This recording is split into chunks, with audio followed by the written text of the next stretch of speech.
I think we are live now. Welcome, everybody, to this special live edition of the FMCG guys, in this case, in partnership for the first time with NielsenIQ. We'd had NielsenIQ on the podcast a while ago. Actually, we'd done LinkedIn Live with NielsenIQ. We remember a while ago, but we're back to speak about one of the I don't know if we would say El Dorados of the industry, one of the big debates we have up there, definitely a source of controversy, also desire. So, what are what things are more human controversy and desire, right? So, you may be listening to this as a podcast because it will come out as a podcast the next Wednesday. Today is Thursday, February 26th. And I'm lucky enough to be co hosting this with my dear friend, Efrain Rosario. Hey, Efrain, how are you? Good, Daniel. Nice to be with you as always. Likewise, likewise. We hadn't done these lives for a while, so I'm pretty excited about it. Yeah. The training wheels are off, right? Yeah, yeah, they're off. Now we're live. Everybody can see us. No margin to make mistakes. But No, no fortunately, post production this time. exactly. We can't hide. We can't hide now. Fortunately, we never make mistakes, so it's Exactly. fine. But to talk about like incrementality, and this time where I think that retail media has, I think now it's a consolidated thing in the market. The hype is over. Not that it's not important. I think it's more important than ever. But the hype is over, and I think that brands are expecting to actually get tangible results out of it. I think that retailers also need to prove the case of the business if it actually works or not. Like, is it a credible marketing channel more than a trade channel, or is it even a credible trade channel? Let's see. So to talk about this, and this is an open conversation. So whoever's listening to us is very welcome to ask questions, even like disagree with our speakers if you like, challenge us, and we will allow questions during the conversation. And if any are not answered, we can answer them at the end as well. So without further ado, let's bring in our expert panel here. We have on one side Salim Bachetene, who's the SVP e-commerce sales at NielsenIQ. Hi, Salim. How are you? Hi, Daniel. Hi, friend. Hi, Alex. Very, very good. Very excited about the topic today. Excellent, excellent. And on the other side, we have Alex Juday, who's the SVP e-commerce revenue at Incremental. Welcome. Appreciate it. Very excited to be here and appreciative of you guys having me on.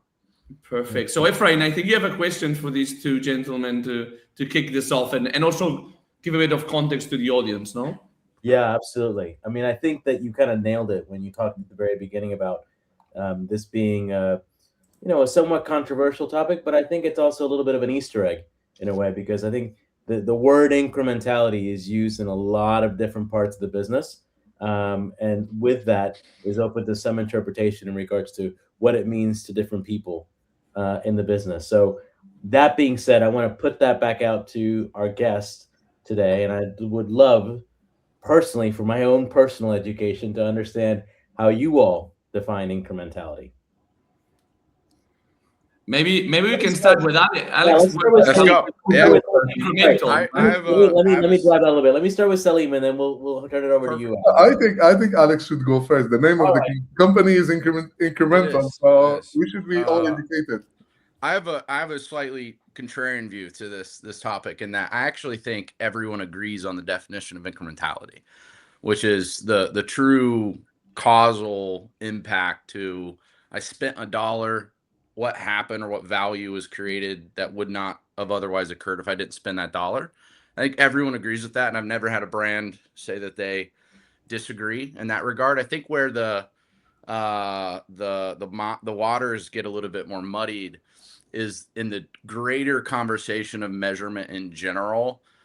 We start talking about last touch and multi-touch attribution and the standardization of those metrics, like a ROAS, whatever it may be, when in reality they're really two separate conversations and concepts.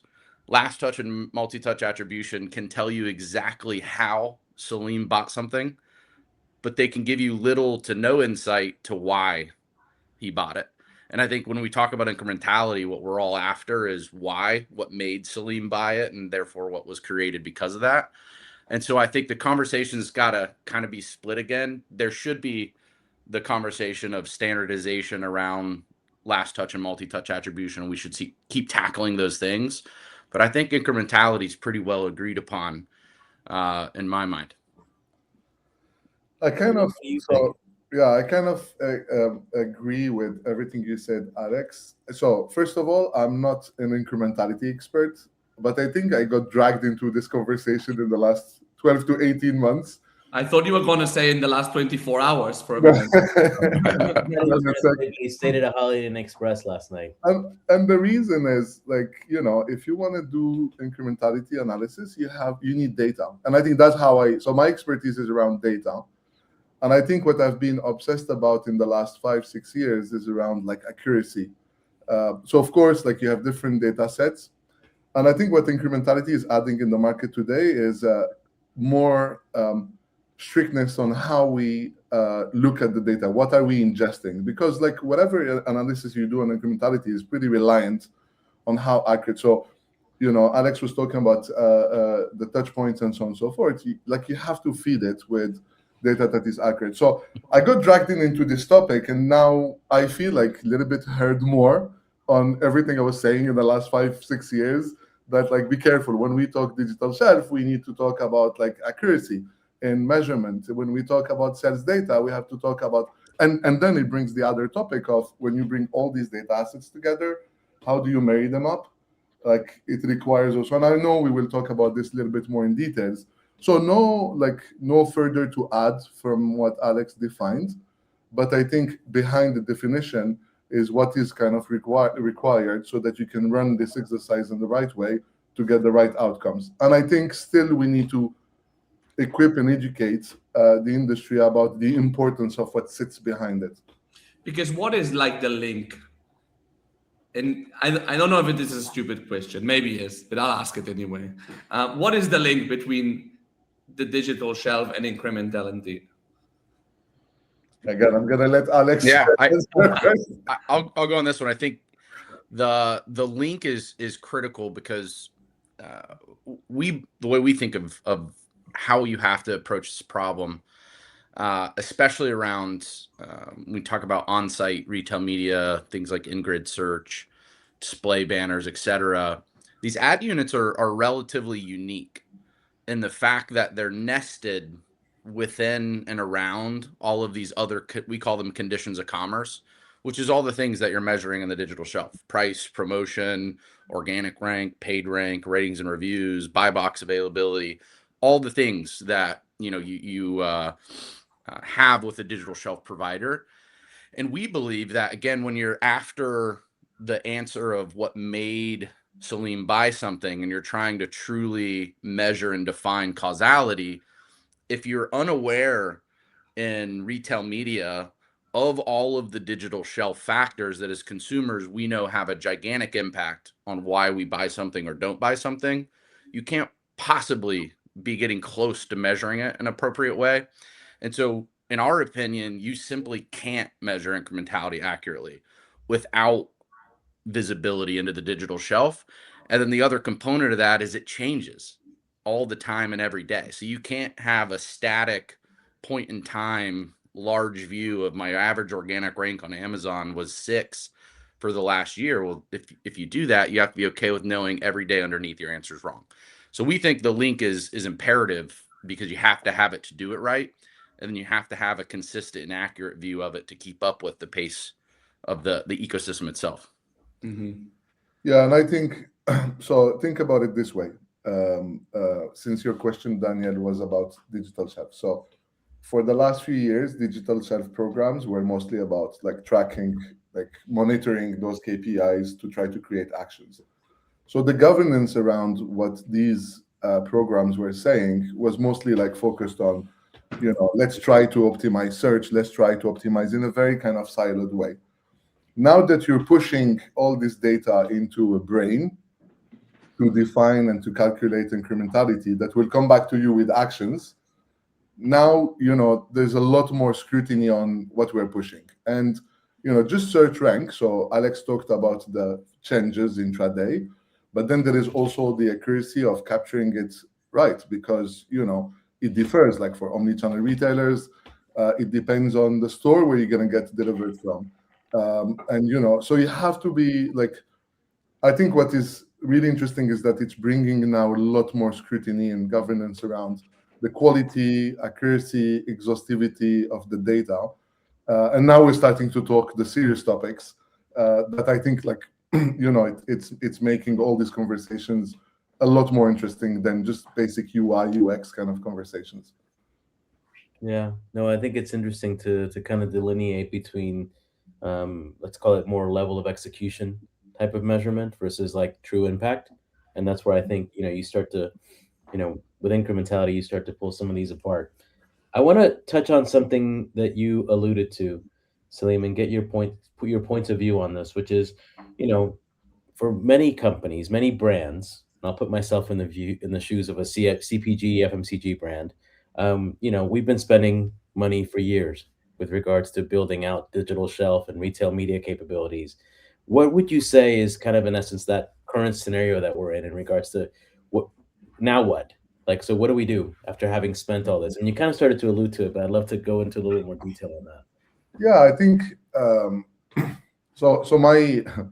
My kind of dream is that we start to create an industry standardization of what is required. I think this is like incredibly. I think in retail media, proper retail media, there is like the IAB kind of standards on how to measure some of the things. But I think in digital shelf, we didn't reach this. Like, okay, what's the minimum frequency I need to get so that it's good enough for me to trust? What is the granularity I need to get for me so that it's good enough to be actioned? What is the exhaustivity? Like if I'm calculating out of stock or search, like how many locations that is required so that my data is accurate. I think we're going there. I think it's kind of happening. I can see some of the conversations that we have today are more around these topics. I think people are starting to look more at the data. And I think the bigger topic is why we're moving there. We're moving there because it's not anymore possible just to continue to try and hope it works. So, and this is not just a retail media incrementality topic. I think this is like a commerce incrementality topic. Yep. The idea is we used to have 20, 30 recommended actions every week. Those actions would change almost every week. And like we need to question ourselves, is weekly the right cadence? Probably not. And as we evolve into AI, probably certainly we need to get faster in some more automations. But then, so like we have all these actions that's like need to bring value to the manufacturer. So we need to move out of the guessing game of I'm going to run these 20 actions and I will see. Now we need to get to the topic of like I'm going to pick the 2-3 actions that are going to generate most of the impact from a performance and sales perspective. Yeah, like you're saying a yes a lot. So Yeah, is that like something that you see like a lot of? Is it painful to see how many brands get certain things wrong? I would say is that what you're pointing to? Yeah, there's a ton of opportunities still out there, and we'll get into that. But I think to build on the question, Salim's point, I think the stakes and the capability game have gotten a lot higher just because. I wouldn't say the macro environment is an easy one for brands right now to generate meaningful growth, right? And I think e-commerce and omni-channel retailers and marketplaces are still being asked to play probably the predominant role within the portfolio of where growth is coming from.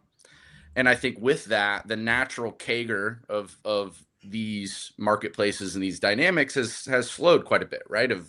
Gone are the days where Amazon was giving you 40, 50, 60% every year. Now you're maybe single high digits. Maybe you're in a good category and you're in low double digits, but your role is still critical. Like you are still being asked to be the growth driver in the company. And now we're at the point where you have to get the most you can out of the levers you have to pull. And that's what Salim articulated is like, yes, in the past, like it was very generalized and we knew we needed to do these things better, but as long as you did them in an okay way, you got there. Today, you have to do them very well, and you have to have a very high level of execution and a really deep understanding of every single lever. And that's where I think most brands are kind of challenged with, which is like, what do I do to get my 10, 12 points of growth this year? Like, what lever do I really have? And you got to squeeze every little ounce out of what existing capabilities are. And then we have to find the new ones. And so I think that's where the pressure exists for brands based on the last 5-6 years, but they're still being asked to play a really significant role with less levers. Yeah, I feel like seeing it from the sidelines, I think that from 2013 to 2019, which were the years which 2013, around that time, brands were like, okay, so the CPG, FMCG brands, they were like, okay, the way that we're going to go online is not through doing our own direct-to-consumer things, which now sounds ridiculous, but at the time it was part of the debate. We're going to go through third-party retailers, Amazon, Walmart, Tesco, etc. And I think that in that period of time, it's just like develop these relationships, be listed, and then it's all going to be growth. I think that then from 2020 to 22 or 23, we had retail media, right? Like, if we want to keep on growing, we just put money into retail media and that's it. And now it's like, okay, we have to actually look at like the base of what we're doing, the data, etc., to do it well. No, unless you have like do a marketing miracle, but not everyone can be like liquid death, right? So yeah, we had just to comment on this, Daniel. We had a digital advisory board a week or 2 weeks ago, where I think this topic is also a reason to, and I think there is a big objective that many manufacturers are trying to achieve, which is breaking the silos. And I think this topic is going to help breaking the silos. So, we're going to start to work closer, like e-com, marketing, store teams, sales, supply chain, finance, all these people that are now like taking a closer look at what we do and how we do it and how we're all directionally going through increasing the sales and the market share. I think that's also a very interesting topic to highlight, which is bringing people together around the topic. And that goes also with agreeing on the data that is being used and so on and so forth.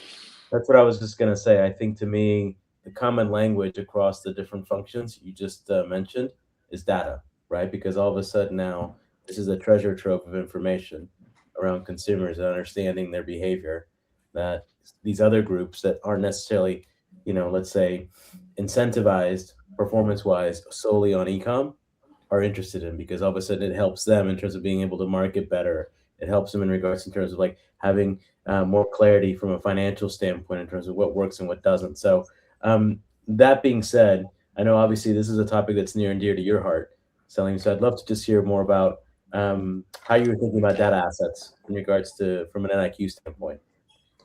So, I mean, like this is a very broader view. I agree with you on the data being the enabler of that exercise of bringing people together. And that goes back to the accuracy point. As soon as you put two people that agree that this is the right measurement of this story, then they can start to work together in the same direction. So yeah, I think there are multiple topics. So there is the topic of trusting the data. Then there is the topic of the data needs to be strong enough and cross-referenceable, if I may say. So you need to believe that you can bring everything in one side, and I'm sure Alex would have a view on this, and connect the dots together.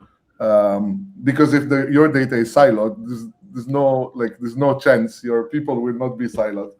And then I think also that I think more and more now that the quality of the insight or the action that you can take is materially different based on the amount of data you use, not the amount in terms of like one silo, but the more you cross-reference different sources of data. So sales, market share, digital shelf signals, shopper behavior, all these sources, some retailer data, some data coming from more of marketing and media touch points. So when you start to tell a story, having lenses coming from different ways, your story becomes clearer, and therefore you can analyze the impact of whatever action you're taking with a lot more precision. And that's what is going to be, in my point of view, the competitive edge of some manufacturers that will understand the story faster and earlier than others. Some will take materially more precise actions than others, and those are the ones that are going to win, I think, within their categories. So it's like having the right data assets the key to then do incrementality analysis. Are there any other key aspects that we have to take into consideration to know, like, yeah, is my brand selling more because I'm putting money into the digital shelf or retail media? Yeah, I think I like to group the problem in 3 buckets. One is acquiring the right data to do this well. And we talked about digital shelf being one of it. We also believe you have to have, obviously, all the media data itself. We also believe you have to have all of the retail data. It's like if we aren't aware that, Gerber went from 2,000 doors of distribution on this set of SKUs at Walmart to 3,800 doors of distribution in an April reset, I don't know if we're measuring incrementality that well for them. So getting the right data is step one. Just because you have the data doesn't mean you can actually use it well. And this is where it gets to Salim's world of getting the data, mountain one. Mountain two is having an infrastructure and a solution in place that can harmonize and cleanse and put all this data together in a way that allows you to manipulate it and set the math up for success. And then the third mountain is you have to do actual good math. And I think there's people that fall short in each of those buckets in regards to retail media incrementality. I think most traditional measurement providers lack the right actual data to do it. Then they probably lack the actual infrastructure that even if they had the data to allow themselves to do it. Or then you have some people who use very oversimplified restatements of ROAS. That's not incrementality. It's probably a little bit better than ROAS, but it's not incrementality. And so those are the 3 buckets that I kind of see as the big challenges. And that middle one's really, really hard. Like if I told you our platform was 10 million lines of code, 8 of the 10 million lines of code isn't math. It's the first 2, which is acquire data and build a solution that can put the data in place to set us up for the last little bit to actually do the math. And so those are the 2 really difficult data steps, in my opinion. And what are like the common, you mentioned that imagine I have like a dishwashing tablet brand. Yeah. And like, I want to know, like, if the money I'm putting into retail media, it's giving incremental sales, right? Yeah. What are the typical things that people, what would be the process and maybe like the watch outs? And we can be very specific about, like, I'm Mr. Dishwasher tablets, number like 2 in the market. Yeah, I think from an actual methodology perspective, it's not easy in that there's no single methodology that can do this really well. Most retailers don't enable brands or agencies to run geo-based lift studies or RCTs. If they did, that would be fantastic. Well, I probably wouldn't have a job, but it would be a lot easier, right? If they allowed you to do those things. They don't. And so in reality, you're kind of stuck with how do you truly get to causality when your number one lever in methodology, which is experimentation, is kind of limited in this channel. It's really easy in Facebook and Meta and Google, you can do that. And so we believe you have to kind of take an ensemble approach. We use econometric based regression modeling as like a beginning point, which is standard MMM type practice and methodology. Where we can use designed experimentation, if P&G's got Instacart to run an RCT in the background for them, we can take those results in. To account for the lack of designed experimentation, we do what we call passive experimentation, which is essentially like difference in difference analytics, where we're looking backwards at all these instances of things that have occurred, and we're finding scenarios because we have that data infrastructure that we can stitch all these things together, where Salim didn't design a scenario where the only things that changed were he spent 10% more on retail media and his competitor was on a discount. But we found 5,000 instances in which those 2 things were correct, and then vice versa. We can then use those as experimentation. And then the last piece is, again, I harp on this all the time. It can't be static. the space changes every day. So you also need to have a consistent, always on learning and feedback loop. And so that's kind of how we approach it. There's not one methodology or approach from a math perspective that can do it. You have to use multiple and have the strengths of those cover some of the weaknesses of others. Sounds easy, right, Ephraim? Oh yeah. Child's play. Yeah. And I've reached my point of diminishing return on how deep I can get into the math on this call. Yeah. I'm not the math guy. Neither am I. I can tell you that.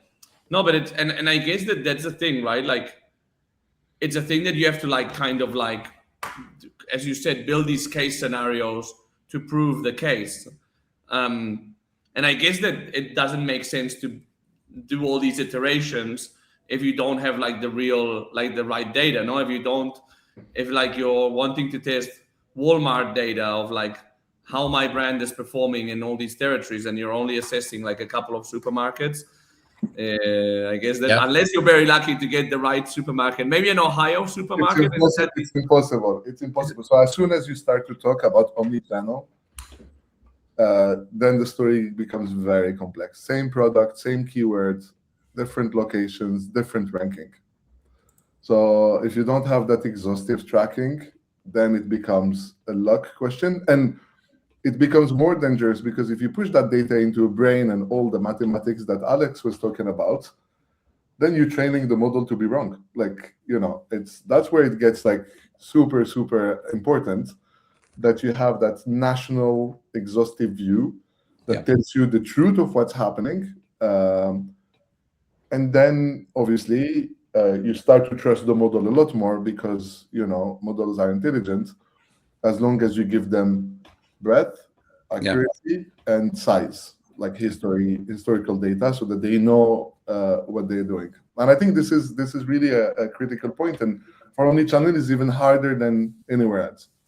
Yeah. And by the way, in case somebody's joining us now, just a bit of housekeeping. We're here with my co-host Ephraim, hosting Salim from NielsenIQ and Alex from Incremental, speaking about incrementality in retail media. And by the way, we don't have any questions yet. Remember, you can ask us whatever. We'll tackle them as we go or at the end.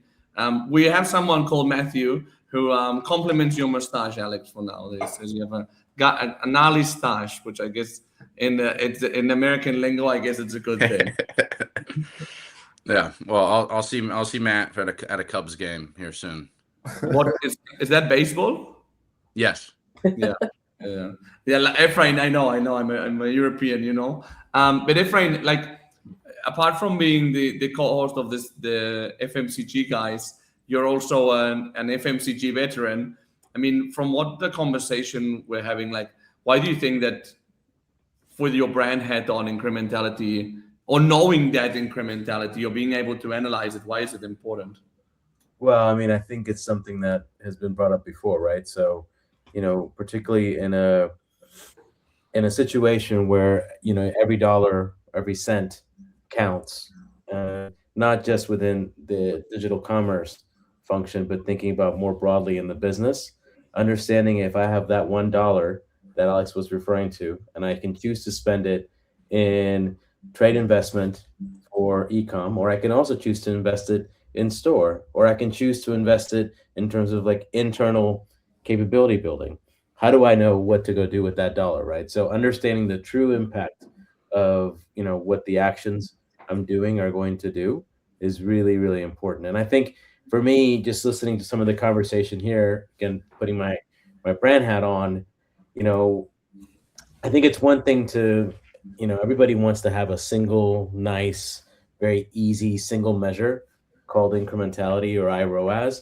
But I think it's actually more important for us to really think about the underlying levers that sit beneath that, because, we really we kind of talked about what incrementality means, but if I'm thinking about it again through through my brand eyes, I'm thinking about it as like, are we talking incrementality in terms of am I driving buyer penetration? Am I driving shopping trip penetration or incidents? Am I driving incrementality through average spend? Am I driving it through frequency of purchase? That's the things I want to know. And the reason that I, as a brand, want to know that is because those are the things that I can start to action, right? I can start to think about, well, what am I going to do to get people to get more buyers into recruit more buyers for my brand? What is it that I'm going to do to be able to incentivize them to think about me on more shopping trips and put me in the basket? Those are a little bit more tangible to me than a single measure would ever be. So to me, that's one of the things that I take away from a brand perspective. The other thing I would say is I would build on Alex's 3 mountains, and I would add a 4th mountain, which I think is actually another one, even more complicated. and I actually think this is my provocation, and I actually think it's the highest peak of all of them, which is like, we can have all the data in the world, but I can tell you that from my perspective, as somebody who's been in this industry for quite a while, I don't think lack of data is our problem. I think turning that data into actual insight or implications around the so what, like what I was saying, what do you go do with it, is actually the problem. So I think building that capability internally in the business and being able to take all the information and, once we know that we can trust the data, once we have it harmonized, and when we actually, feel comfortable with that calculation, but being able to go figure out what to go do with it, that is, I think, another mountain that we have to climb. So if I can comment on this, I love what you said, and it's not controversial. It's, I think, the truth. So first fold, you talked about something that I would name shopper fluidity. Shopper is everywhere and can change retailer as opposed to the offline world by closing an app and opening another app. Shopper is omni-channel, 90% plus minus 5% depending on the categories. So there isn't such a thing of like an online only shopper and then an offline only shopper and then a small proportion of like in between. It's like the shopper is not only omni-channel but is unpredictable in terms of what they buy and where they buy it. So we cannot look at things now in isolation anymore. And that brings like that topic, and across retailers too, as I explained that, you can change, and I do that. Like if I don't find my usual product that I really want in one retailer, I just close the app and then start my my shopping journey elsewhere. So that's how we have to see things in a comprehensive way. So that's on the first fold that you mentioned, and on the 4th mountain. So I love the mountain example. I think of it more as a triangle or a pyramid. And I think I've seen a lot of manufacturers tackling the pyramid from the wrong side, which is, let me buy some data, then let me ingest that data in my data lake. And then at every step of the pyramid, they find like new challenges, like, oh, I can't marry up the data, I can't cross-reference. And then once I have my data in a data lake and I've spent a lot of effort and money to harmonize it, let me bring a data scientist to kind of try to build some modeling. And then when that is done with all the hurdles that come, the last stage is like, okay, what do we do now? I think that we should inverse completely the pyramid and we should start like, what do I need to do? What are the 10, 20, 30 use cases that I'm trying to solve? And from there, we start, okay, so who do I bring? What are the partners that I need to bring around my table? Then once we design that, like, okay, what kind of data do I need? So I just think we need to change and educate on changing the paradigm around this, starting from the use case, back to your point, Efrain, what I'm going to do. And that's going to solve also the point that Alex was mentioning, which is what I'm going to do that is going to generate sense. Yeah. There's this fantastic convergence in retail commerce media in that we believe to measure it appropriately, you have to do it at a depth and a frequency of daily campaign level. We truly believe to measure it right, you have to do daily campaign level. Now, the magic that happens there is when you do it at the daily campaign level, you match the granularity and frequency of buying. And so you generate the opportunity to do exactly what you talked about, Efrain, which is how fast can we get from measurement to insight to activation? That's the magic bullet of how quick can we get there. And this space actually gives us the opportunity to collapse that entirely. And you start with measuring it well, then you build the insights that you can feed into what do I do and how do I use it. And then you have providers like us who work with people like a PackView and a Sky, et cetera, where then you can feed those insights into the buying engine where it happens instantaneously. And so this is actually the space I think has the most opportunity to collapse that funnel as fast as possible. And the opportunity around that is immense, because the question kind of started a little bit around where people are and some of the challenges, because measurement and insight has been completely disjointed from activation in regards to incrementality retail media. The only metric that's ever been available for activation has been ROAS and last touch attribution. And the problem with that is it is dictated where money has went. It's dictate where bids go in most instances. And the challenge is that ROAS has zero correlation to incrementality. So we see on average brands have up to 42% of their budget that exists today in the wrong place, simply because ROAS has been driving this last portion of activation. And so we're pretty excited because we think you can connect all these things together now. And not only can you get a more accurate understanding, you unlock the ability of using it, to your point, Ephraim, and that can generate 10, 20% more sales for these brands with existing retail media dollars. And so the connectivity of measured insight and activation, I think, is fascinating in this space specifically, and ready to be unlocked more so than others. Why is ROAS disconnected from incrementality? Yeah, good question. So ROAS, last touch attribution, we'll call it. We won't pick specifically on ROAS. We'll pick on last touch attribution. I don't think ROAS is a bad metric. It's just not. It's not incrementality. It's been asked to play. I mean, a lot of people say it's a bad metric, so you wouldn't be the only one. Yeah, it's a decent efficiency metric. It's not an answer, because again, last touch attribution or multi-touch attribution can do a perfect job of telling you how Salim bought something. It doesn't in any way tell you why or what caused him to do that. He could have saw an Instagram reel that was the actual reason he decided to buy something, and he gets on Amazon and he types it into the search box and he buys it. Now we could have the debate of if you advertised or your organic presence, whatever it may be, all of those things still deserve some credit, because you had to have the product there. You had to have good ratings and reviews. Amazon had to be able to get it to you in 2 days. But the real driving force of why Salim bought something was this other activity over here.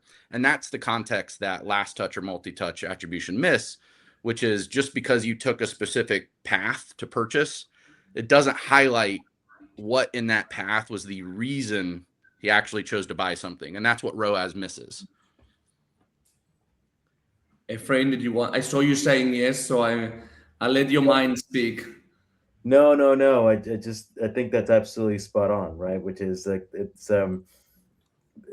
there, and this is, I think, a little bit of the holy grail for a lot of brands, right? Which is understanding what is it in that path that ultimately actually was able to get them over the hump, right? And I think, in store, there's been things like RFID and stuff that people have tried to play with in terms of saying, well, if I have the RFID, this is years ago, then I know where they picked it up from in store, and I know that it was this display that actually was what compelled them to actually pick up the product, as opposed to like getting it from the beverage aisle or the laundry aisle.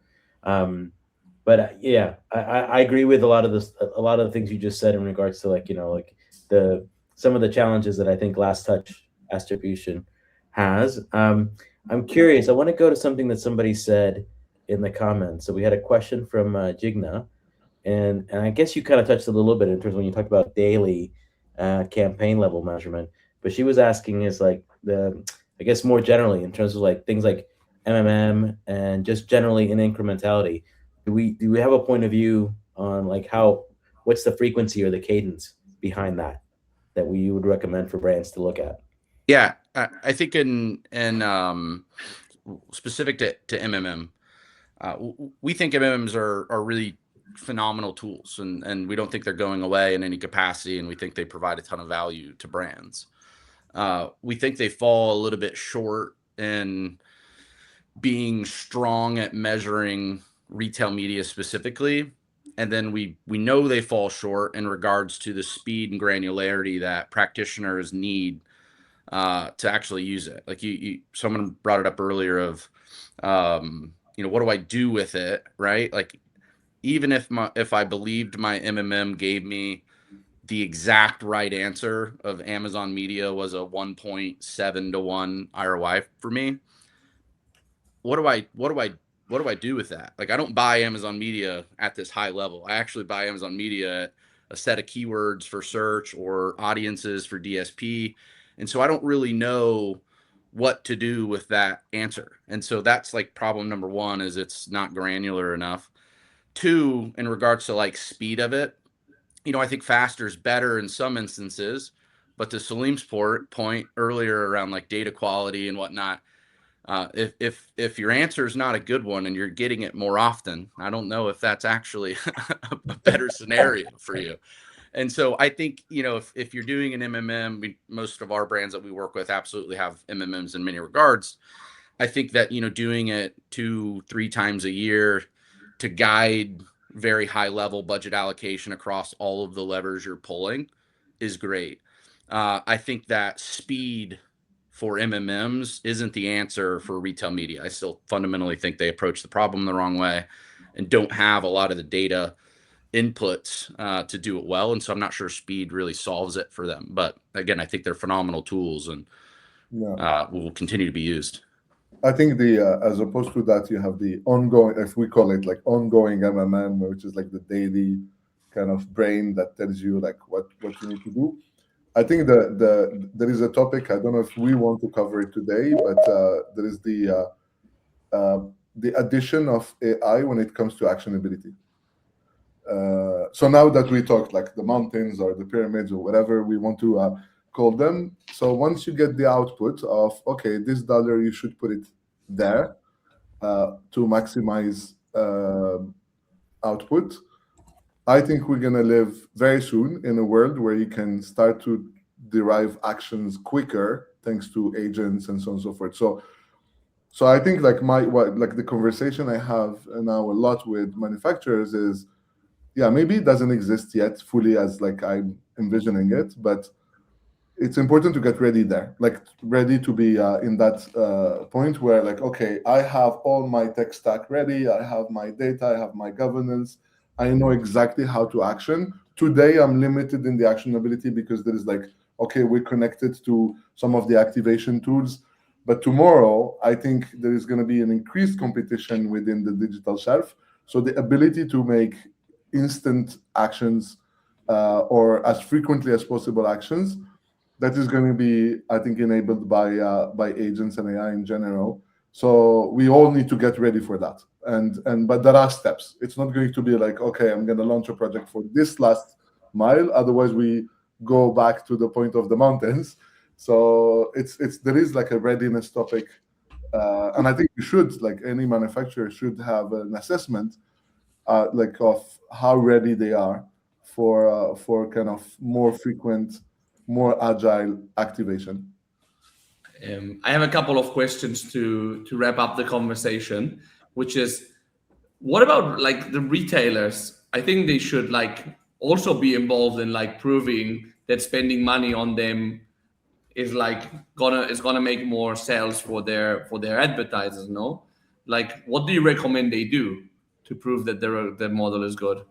Yeah, I think from the retailer side, the answer is relatively simple. Do they have a motivation to prove it works, or is it better for them to still be like hiding information? Yeah, that's a fun debate. I may choose to not get into. No, It will come to you, Alex. It will come to you. Don't worry. Yeah, I think on the retailer side of the fence, the biggest thing that they can do is collaborate, right? Like make the data available to brands, their agencies, and their chosen providers to answer the questions that they have. Is kind of step one.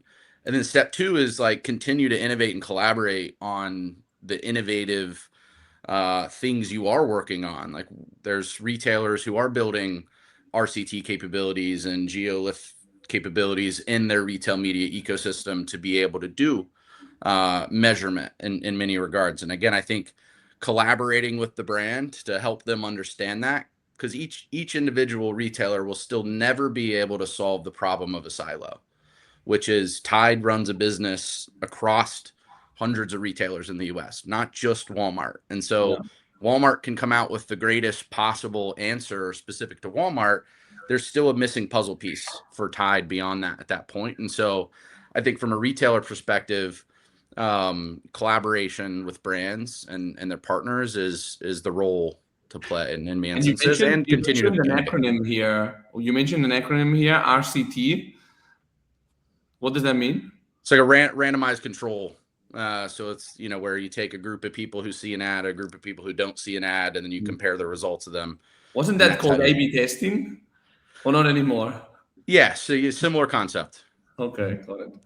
And in terms of brands, maybe Salim, you work with brands day in, day out. We know a lot of the same people, I know.